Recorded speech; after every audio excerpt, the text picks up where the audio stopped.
That's your money saying it's time for a McDonald's run. Because with new McValue at McDonald's, you get more than you expect. Like buy a 6-piece McNuggets and add a McChicken for just $1. Your money says let's go. Get more than you expect with new McValue. Prices and participation may vary. Valid for item of equal or lesser value. Hi, this is Colonel Grant Newsham, the author of When China Attacked, A Warning to America, and you're listening to the Dr. Sky Experience on Talk Radio 77 WABC.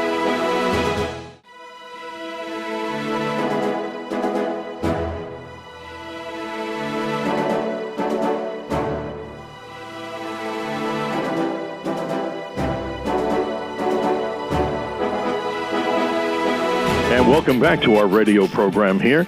I'm Steve Gates, Dr. Sky, welcoming you and yours to the Dr. Sky Experience. Heard exclusively here on Talk Radio 77 WABC, as we like to say, the crown jewel of radio, the iconic Talk Radio 77 WABC, beaming out of New York City, around the nation, around the world, and I'm sure out into the cosmos. Many of you know by now our normal content is from the realms of astronomy, space, aviation, and weather, and also with great guests from previous shows that I've done called A Call to Rights, and very much in sync with the radio station 77 WABC as they talk about truth, justice, and the American way. A very exceptional guest today. In a few moments, we'll be introducing Colonel Grant Newsham, his brand new Regnery book entitled When China Attacks, A Warning to America is so apropos today, as if you check the local news and national and world news, China is in the front of the headlines with the China and Taiwan situation. A little backstory on the book first. China is attacking, and Colonel Grant Newsham outlines what America must do to fight back. Communist China wants to replace the United States as the world's leading superpower, and the looming feeling of attack is on the mind of Americans everywhere. In When China Attacks, A Warning to America, Colonel Grant Newsham uses his military and China expertise to provide a well-founded blow-by-blow account of what China is capable of and what our nation must do to stop the CCP. Drawing from intelligent experiences from his 40-year career in the Marine Corps and State Department, Colonel Grant Newsham delivers a stark warning about America's impending war with China. A little brief background on our special guest.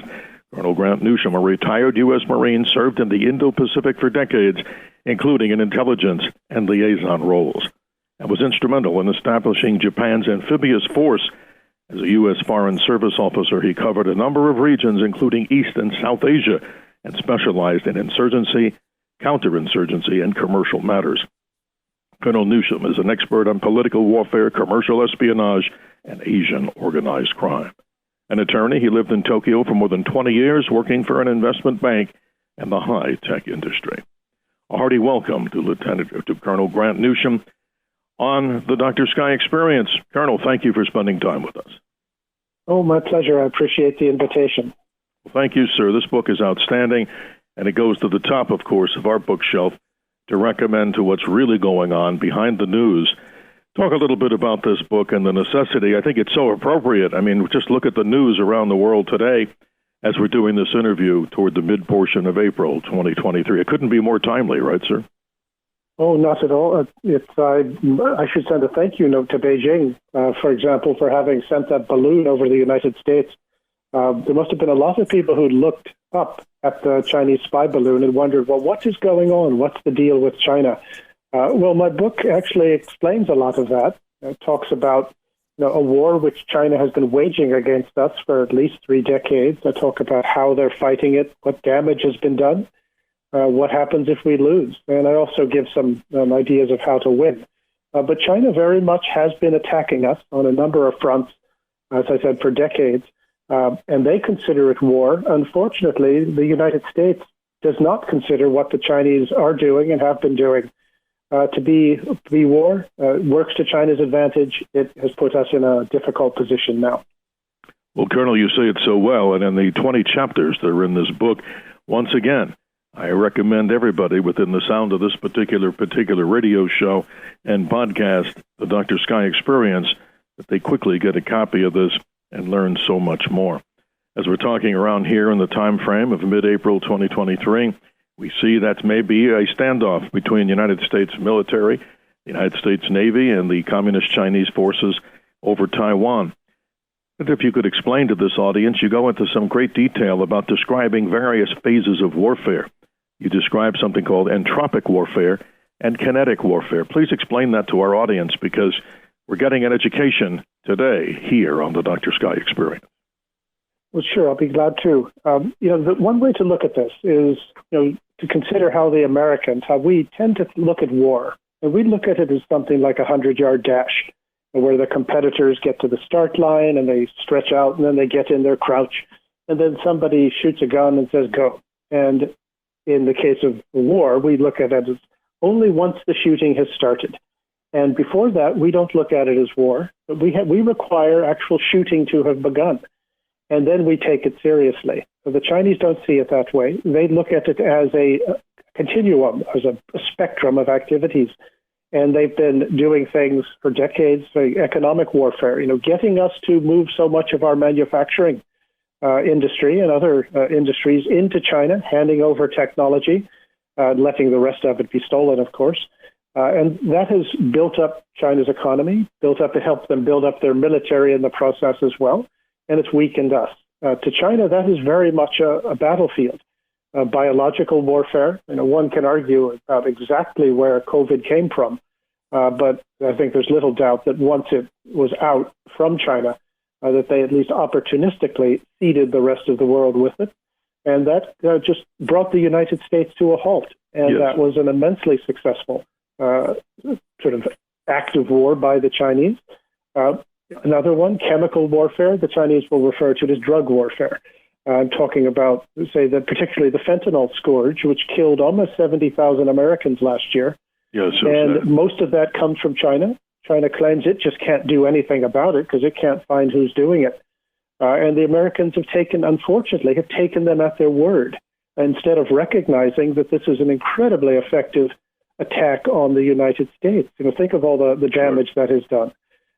So there's cyber warfare, what I call proxy warfare, is buying off the elites in your enemy. The Chinese have done that very well. Financial warfare, trying to displace the U.S. dollar or weaken the U.S. dollar. Not that Congress isn't helping them with that, with out-of-control spending. But those are some battlefronts that we have been under attack on for a long time now. But as I said, this doesn't appear to the Chinese to be something we're responding to. To us, Absolutely. We don't think that the war has actually started. So the Chinese will actually look at the so-called kinetic warfare, and that's the modern word for what really means just a shooting war. Exactly. They look at that as almost the last step. After you've softened up your enemy, you've got him weakened, you've confused him, you've caused enough harm that he either cannot respond or cannot respond effectively. And that is a very different way of looking at warfare compared to ours. And I use the expression, you've mentioned it, entropic warfare. And what Sure. that really means is you get your enemy in such a state of confusion that he is destroying himself, and he is not able to resist your domination. Right, and you don't even have to fire a shot. I mean, it's so amazing. It's like a cancer that spreads, and you say it so well here. I just want to remind our listeners, you're listening to the Dr. Sky Experience here. Our producer is Richard Dugan on the great Talk Radio 77 WABC out of New York.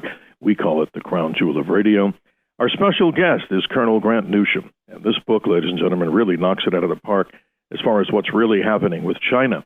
What we need to know, the book, When China Attacks, a Warning to America. Sadly, sir, Colonel, you described something that's been going on for such a long time. You make the analogy of Baltimore, Maryland, and what it was once and what it is now. Tell the listeners a little bit more about how this is all connected to the master plan that the Chinese Communist Party is now evolving in front of our eyes. Yes, I use Baltimore as an example, but it could have been a number of other American cities that once were thriving societies and thriving neighborhoods, and now they're war zones at best. Actually, war zone would actually be better in some respects. But what this is the result is there's a few things at work. One is, I would say, very successful Chinese economic warfare that was convincing America's financial class, its business class, and too many of the political class that China had to be allowed into the World Trade Organization, despite meeting none of the requirements. Right. There was a promise of sorts that they would eventually, but after 20 plus years, they haven't met them at all. But that really it gave the excuse for so much of American industry to move into China and just gutted American societies. And when you take the jobs away, these decent, well-paying jobs that generations had managed to live on and done very nicely, take that away, and then you've opened it up for chemical warfare, the drug war. Absolutely susceptible to, it just happens to be fentanyl now. It'll probably turn into something else before too long. You have created a dependency, a constituency in the United States that thinks that it absolutely has to be doing business with China. It cannot do anything to upset that relationship. And that is effective psychological warfare. So you can see how these tie in with each other. And you see the effect that it has had on our military, where so many people are either unable to join because they don't meet the standards, they've got the drug history, or when 70,000 people, many of them young people, are dying every year from fentanyl, well, that's taking a couple divisions off the battlefield. So you can, as I said, you can see how these different types of warfare all tie into each other, and they can be mutually reinforcing. And you make a good point, sir, in your book, and I want not to steal from the chapter, but of course people should get a copy of it and read it from cover to cover, all 400 pages. But you describe this, and I believe it's very accurate. Only 23% of those that would necessarily be inducted into the military can actually pass not only the litmus test from criminal backgrounds, but drug abuse and mental issues. That's a very sad state of affairs today, when we once had a draft in this country. Nobody wants war. But am I at least accurate in quoting what you say in the book about that? Yes, it's probably even worse than I stated. But it's just amazing that a country of 330 million people cannot meet the recruitment target. And there's an aspect of that it goes beyond just the physical part. But also there's a sense that America is not a country worth defending.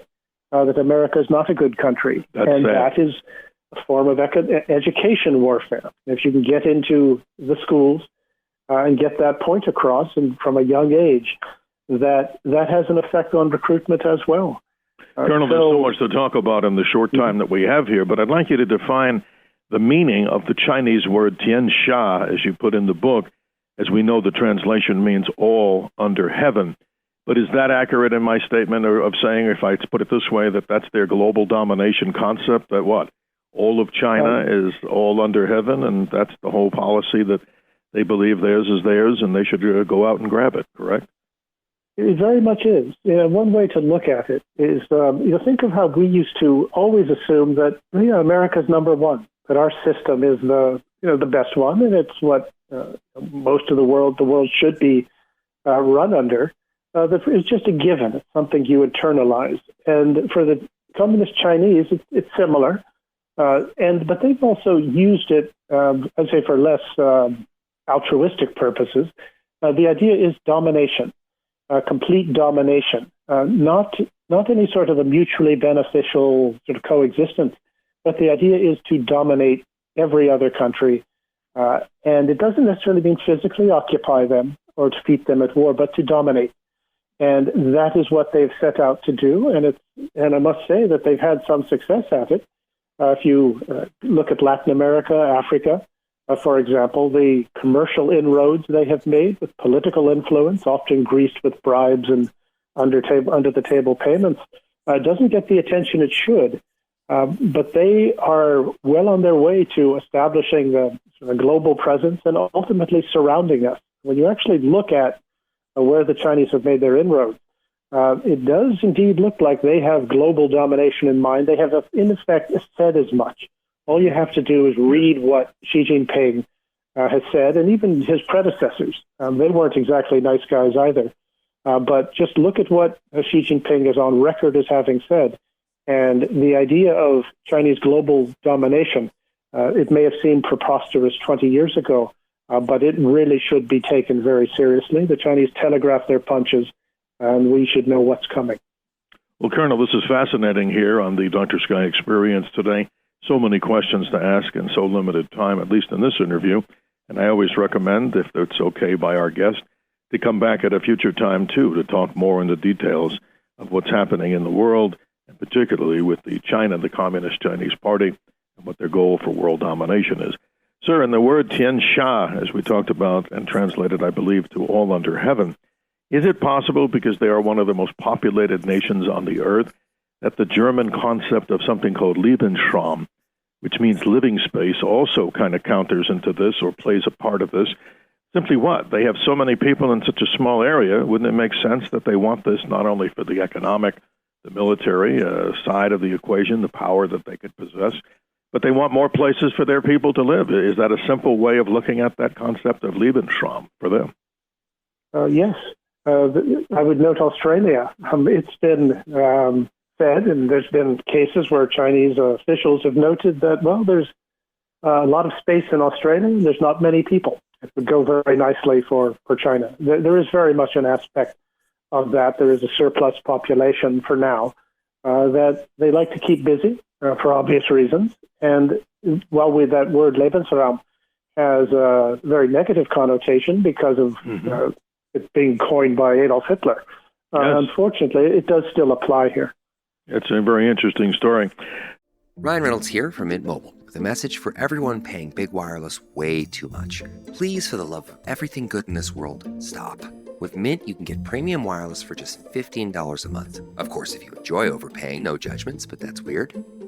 Okay, one judgment. Anyway, give it a try at mintmobile.com/switch. Upfront payment of $45 for 3-month plan, equivalent to $15 per month required. Intro rate first 3 months only, then full price plan options available. Taxes and fees extra. See full terms at mintmobile.com. Raise the rudders! Raise the sails! Raise the sails! Captain, an unidentified ship is approaching. Over. Roger. Wait, is that an enterprise sales solution? Reach sales professionals, not professional sailors. With LinkedIn ads, you can target the right people by industry, job title, and more. We'll even give you a $100 credit on your next campaign. Get started today at linkedin.com/results. Terms and conditions apply. You know, there was a secret speech, I guess, not so secret now, and I hope I pronounce it right, by a General Chi Ho-chian back in 2005. And I encourage people, and I'm sure, sir, you're a wealth of knowledge on this particular speech, which basically goes into the story. I guess they didn't want it to pop out, but the Epoch Times, I think, got a copy of this. It talks about how they want to do this plan for world global domination and how they would treat those that are not necessarily on their side, just like what Mao did to so many of the people. Are you very familiar with that speech? And if you would comment on it, it simply describes a plan for more details on global domination by the Chinese Communist Party. It makes your blood run cold when you read these things, not least because they're still doing, the plans are still there. It really can't be just excused as just one extremist talking. And that system, extremists don't last very long if they don't have government approval. It's known that there is a list being made of, for example, Taiwanese who are considered not friendly enough to China or have supposedly advocated independence, and it's a kill list for when the time comes. And it's not as if Taiwan is the only place such a thing exists. The Chinese the communists do keep a very good track of who their friends are and who their friends are not. But these sorts of statements that get leaked out every once in a while, and even ones that get written in China, they get published, but they're in Chinese, so Americans tend not to, and foreigners tend not to notice them. That these sorts of things give us a very clear sense of what is coming if we do come under Chinese domination. And that's really something we have not experienced for an awfully long time. I think there's few people alive today who can quite conceive of the threat that the Chinese Communist Party poses to us. Colonel, I guess I'm being simplistic when I ask this question. I mean, I would have an answer, and I'm not a military person. I served in the United States Army, but not at the level that you did, sir, and I salute you for your service and all others. My basic concern is this. When you look at China and you look at what their military was, and you now see, and I'm going to ask you in a little more into depth of this interview, to talk about their current strength. Let's talk a little bit about that military, and let's talk a little bit about why in this country, I guess the most simplistic question you've probably gotten from all these different interviews, many of which I'm sure are very, very positive on this subject. Why in the hell, and I say it so simply, is this government not paying attention to this? It's almost like dereliction of duty, or if I even go to an extreme term, treason. What the heck is going on here that's, to me, even I think a 7-year-old would think that this is insane not to stop it or do something about it? Well, it is. It's even worse that we have effectively funded the growth of the Chinese military. The Chinese currency is not freely convertible, which means that nobody outside China much wants it. So if the Chinese want to buy, say, Australian iron ore to make steel, to build Navy ships, they have to pay for it in something like dollars. Wall Street and the business class have made sure that they have had all the money they need to pay for this. So that is one aspect of this insanity that has gotten us into this fix.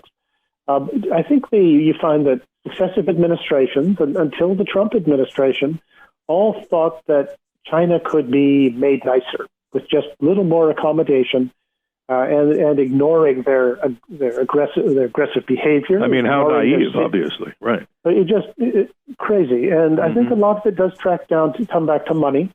That when you can get the influential, say, financial business classes, the donor classes that have political influence, get them to think that they are making a ton of money in China or will one day, that you have effectively handcuffed your main enemy.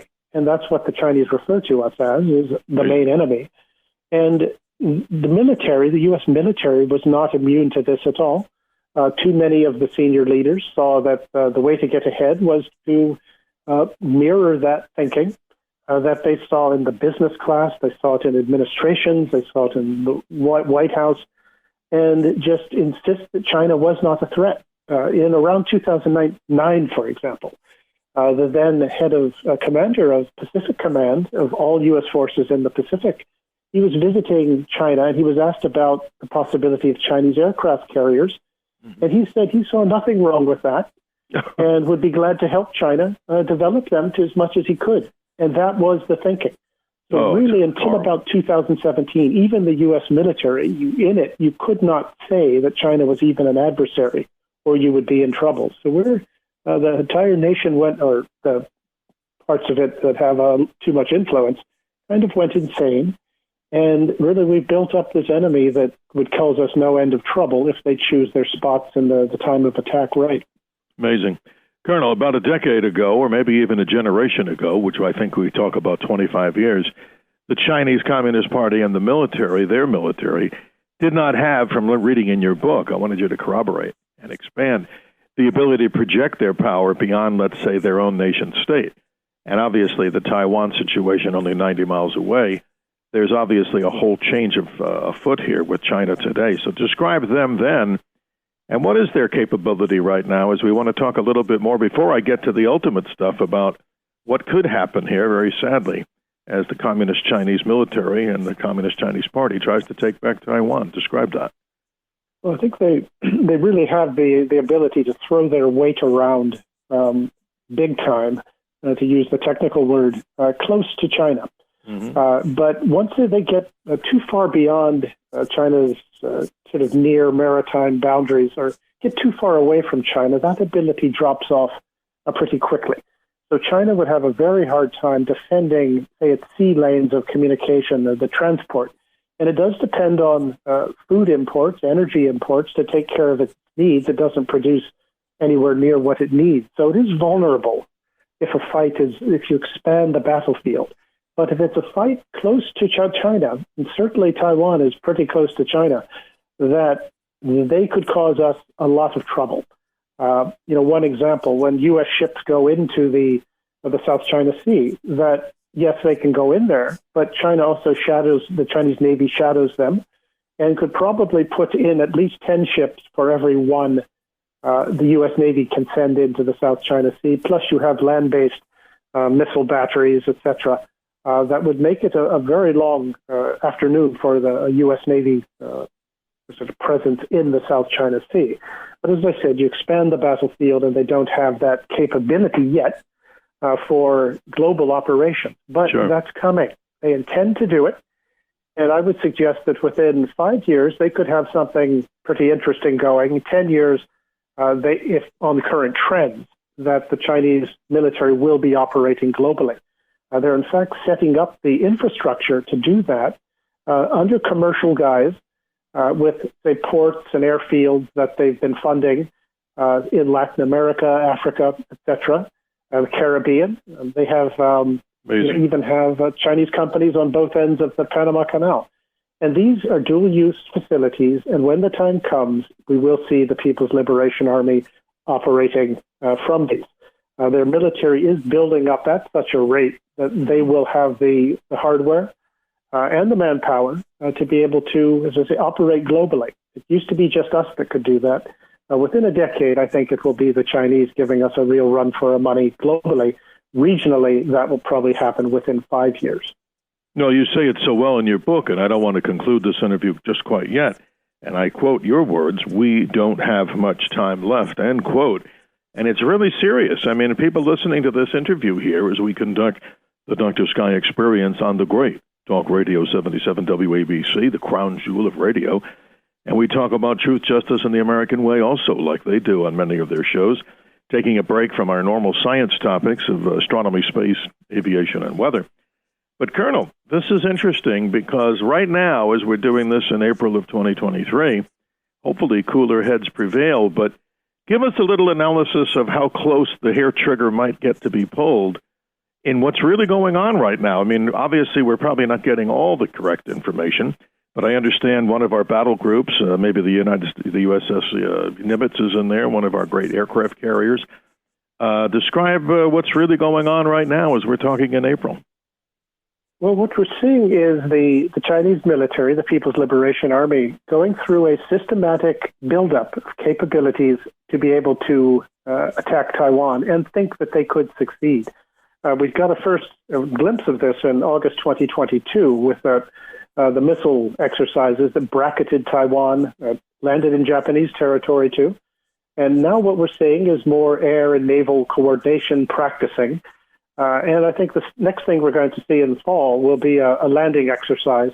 And think of it as a baseball team at spring training, where the outfielders do their thing, the infielders do theirs, the pitchers and the catchers work out. And then at some point, it all comes together.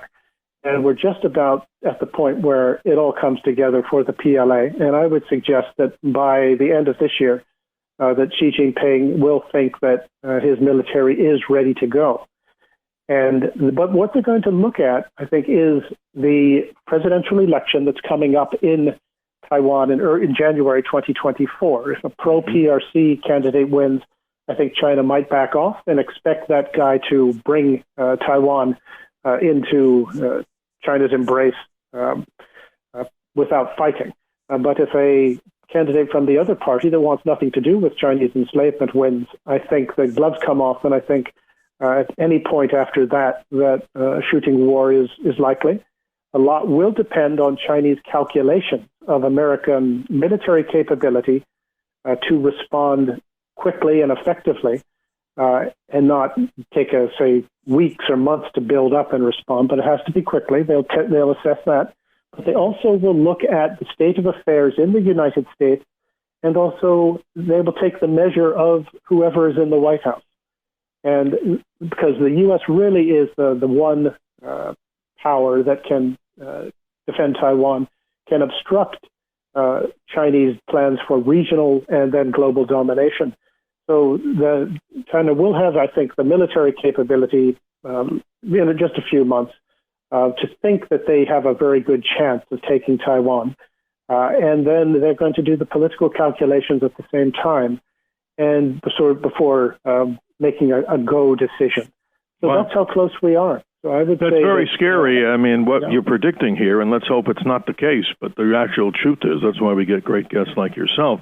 But can you define what is, from your knowledge base, and it's pretty extensive from what we're hearing, what is the official policy of the United States to defend Taiwan at this point? We keep hearing President Biden say things and gets kind of rebuffed by his, press team there, that he's saying, yes, we will come to the aid of Taiwan. Is there an official doctrine that we know or you know about that we can make these listeners of this show feel a little more confident that we would defend a freedom and democracy-loving country?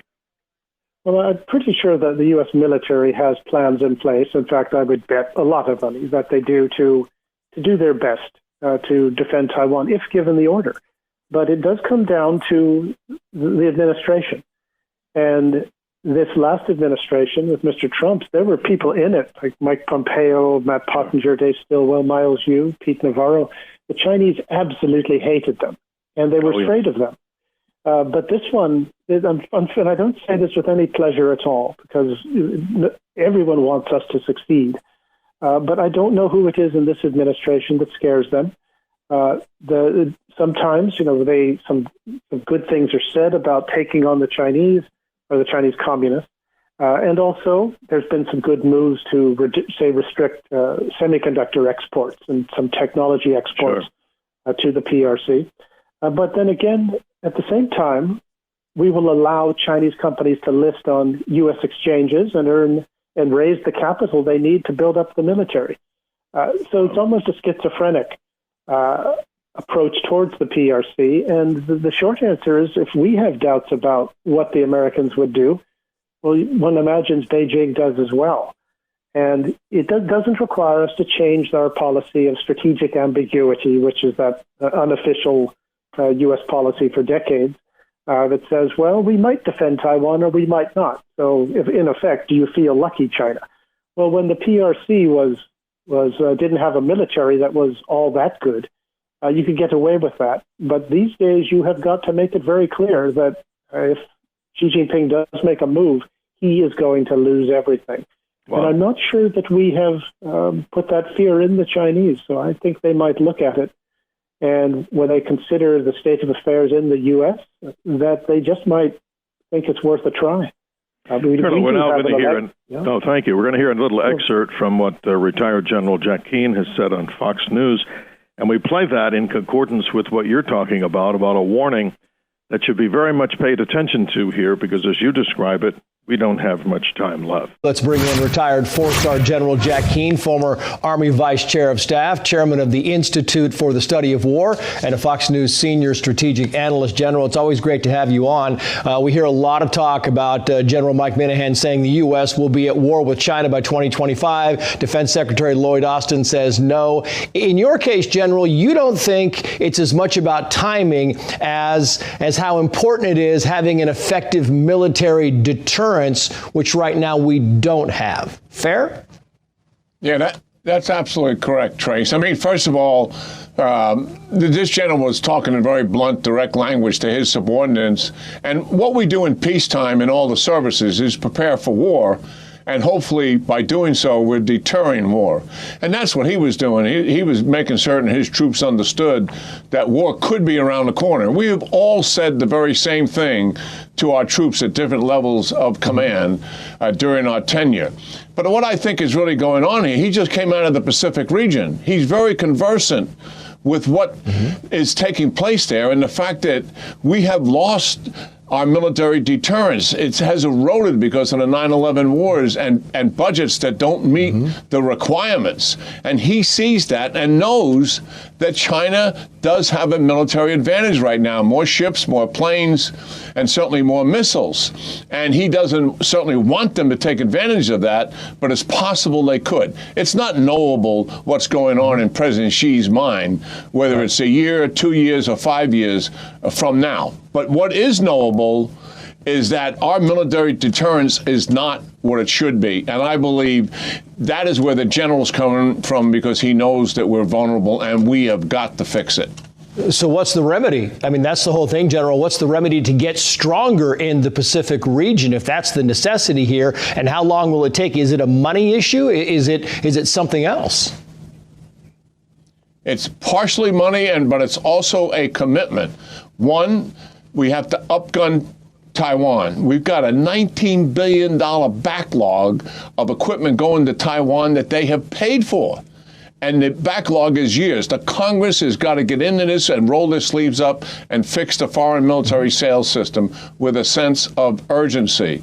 And certainly we have to do training with Taiwan in a way that Jennifer just mentioned we're doing with South Korea. We don't do much of any of that with Taiwan. We self-deter ourselves because we don't want to provoke the Chinese. And second thing was you got to move our forces, more forces into the region. Yes, more planes. Yes, more ships and more missiles. We've got to deploy them and make certain that China understands that there is an effective deterrent. And the only way that's going to happen is their generals will look at it and say, well, the cost is too great for us to start a war over Taiwan here with the United States because we don't know what the outcome will be. That is the kind of answer we want. I just quickly, 15 seconds, General, I want to put this on the screen. This is from the Chinese Foreign Ministry concerning Kevin McCarthy's upcoming trip. He says China opposes any form of official interaction between its Taiwan region and countries having diplomatic ties with China. We hope U.S. lawmakers will abide by the one China principle. What do you think of that very quickly? I mean, they said kind of the same thing when Nancy Pelosi went. We should visit Taiwan and support them, moral support, political support that a political leader would provide. But look at the Secretary of Defense should go. He doesn't. The Secretary of State should go on his own trip. He doesn't. The chairman doesn't go. The Indo-Pacific commander doesn't go. We self-deter ourselves from this because we don't want to provoke China. We've got to stop cuddling this issue and make certain we're providing the support to Taiwan that they need. Yeah. General, great to see you. Thank you, sir. Hey, Sean Hannity here. Hey, click here to subscribe to Fox News YouTube page and catch our hottest interviews and most compelling analysis. You will not get it anywhere else. And I thought that was quite interesting, but this is kind of amazing, Colonel, as we wrap up our interview today, sadly. My cat Freddie loves to be brushed and cuddled. But stirring up his cat allergens meant sneezing and itchy eyes. Then I found Purina One Live Clear. It's cat food that reduced the major allergen and my suffering in as little as 21 days. Now, we feel closer than ever. If you have issues with cat allergens, you really need to try Purina One Live Clear. Try new Purina One Live Clear today. Purina One, a difference from day one. Your snacking routine can get a little dull. Time for an Oikos remix. Like a crunchy storm of sea salt praline pretzels, dark chocolate, and butter toffee, showering down into a smooth, creamy yogurt. Enjoy 3 Oikos Remix varieties with epic mix-ins and 11 grams of complete protein per 4.5-ounce serving. See remixyogurt.com. I'd love to ask you straight up if we could do this in another format some other time in the future as time and things unfold, if that's okay with you. And always looking forward to having great guests like yourself. But it's interesting what we find out from President Xi, as you write in your book, that he made this statement to the 20th Party Congress in October of just this past 2022. And he said, and I quote, "There is no commitment to renounce the use of force, and the option to take all necessary measures is retained. The complete reunification of the motherland must be realized and can certainly be realized," end quote. A very powerful statement there. And that concerns so many people. But unfortunately, Colonel, I don't think enough right now as we're, totally involved in our sports and certain other problems that we have here in the nation. Thank God for our freedom and democracy. But again, I think people should pay attention to this particular subject, obviously. And it's an honor to have you here. So I was wondering if that's okay, if in the future we might be able to do this as time unfolds here and the story between China and Taiwan evolve. What say you, sir? Oh, of course, anytime at all. I'm always glad to weigh in. It's certainly gotten to be pretty interesting. I certainly appreciate your time. I think it's going to get even more interesting as the months play out here. And we end off with a quote from your book from Captain Jim Fennell, United States Navy retired, and he said, and I quote, "Either we embrace our survival instinct, we will end up being told how to live by the same bastards who are locking down tens of millions in China." End of quote, or end quote, as they say more professionally. Thank you for your time today on the Dr. Sky Experience. A very special guest, Colonel Grant Newsham, a book that everybody should get if they value freedom and democracy. And remember, we're not necessarily just a democracy, folks. The technical term is we're a constitutional republic, but this is not a civics class right now. That's something that we need to spread the world about our freedom and liberty. The book, When China Attacks, a Warning to America. You've been listening to the Dr. Sky Experience, and we're thankful for you as an audience on Talk Radio 77, WABC, the crown jewel of radio, and even more important, the iconic Talk Radio 77, WABC, broadcasting proudly from New York City, around the nation, around the world, at WABCRadio.com, where the Dr. Sky Experience and Dr. Sky blog exists. Thank you, Colonel Grant Newsham. Please stay on the line as we go to our hard break.